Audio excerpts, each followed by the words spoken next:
Most goals don't fail because people quit. They fail because people slowly stop believing they're still on track. You don't wake up one day and decide that you're going to abandon your studies or abandon your business idea. You drift, you hesitate, you start questioning if it was ever realistic in the first place. And the mistake most people make is thinking this is a motivation problem. It isn't. Accomplishing anything meaningful requires a deep, non-linear psychological path. There are predictable mental traps along the way, and unless you understand them, effort alone won't save you. Today, I want to break down the psychology of actually finishing things, not just starting them, not fantasizing about them, turning abstract goals into real outcomes. If this kind of grounded psychology-based thinking is useful, hit like. It helps other people find the channel that are stuck.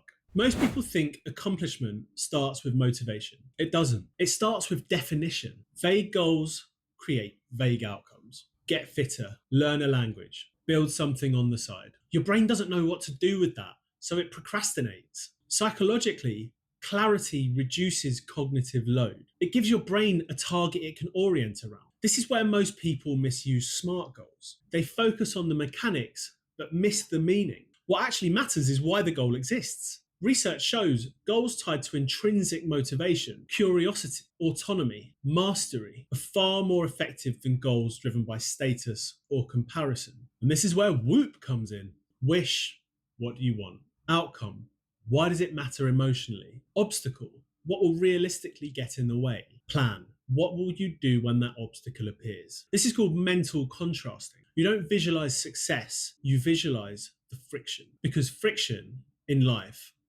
is guaranteed. A friend and I had a business idea, and we knew that in order to get this idea off the ground in our original format, we'd have had to spend a hell of a lot of money buying product from China to build this product. When we thought about the obstacles, we realized that we could do it a smarter, leaner way. That didn't mean that we'd have to import all of this product over from China, and we could build out basically like a software version of the product instead. We thought about the obstacles first, and our plan adapted to overcome them. There's a phrase that nobody talks about. It's called the messy middle. The excitement has worn off. Progress is slower than expected. You're good enough to see how far you still have to go.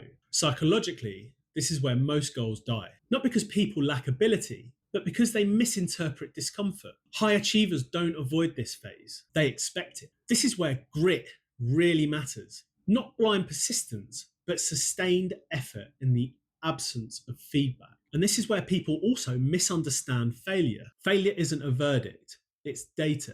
The people who progress fastest treat mistakes as information, not identity. That's the core of deliberate practice. Identify a specific weakness. Work on it just beyond your comfort zone. Measure your progress and repeat. Comfortable practice feels good. Deliberate practice feels frustrating. But that frustration isn't a signal to stop. It's a signal you're in the right place. Most people secretly believe in an all or nothing model. They wait for the perfect plan, the right time, or a surge of motivation. Psychologically, that's disastrous. Your brain builds momentum through dopamine, not discipline. Dopamine is released not when you achieve a goal, but when you make progress. That's why small wins matter so much. Habit formation follows a simple loop: cue, routine, reward. And when that loop is tight and repeatable, behavior becomes automatic. This is where atomic habits and marginal gains matter most. Small actions, low resistance,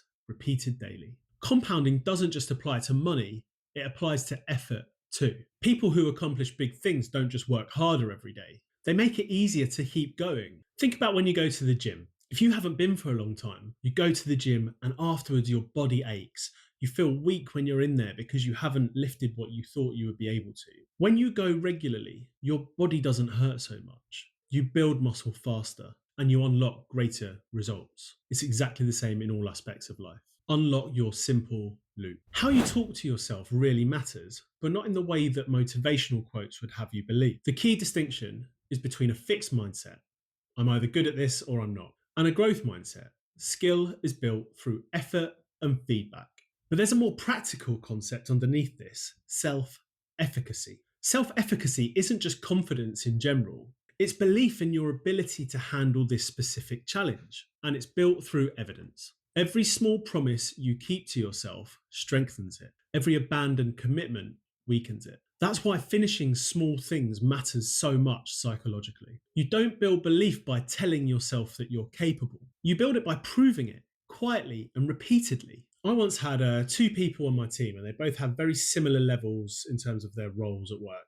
But one person came in every day with a passion to learn, and the other one was kind of led by their ego.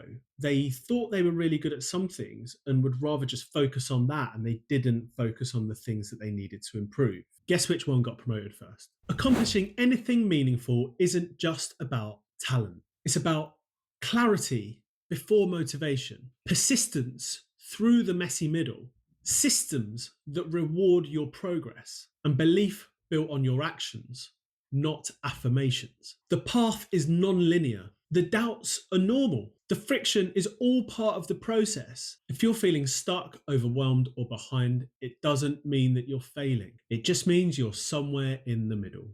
Pick one principle from this video and apply it deliberately for 30 days. If this way of thinking resonates, subscribe. This channel is about how progress actually works, psychologically, practically, and without hype.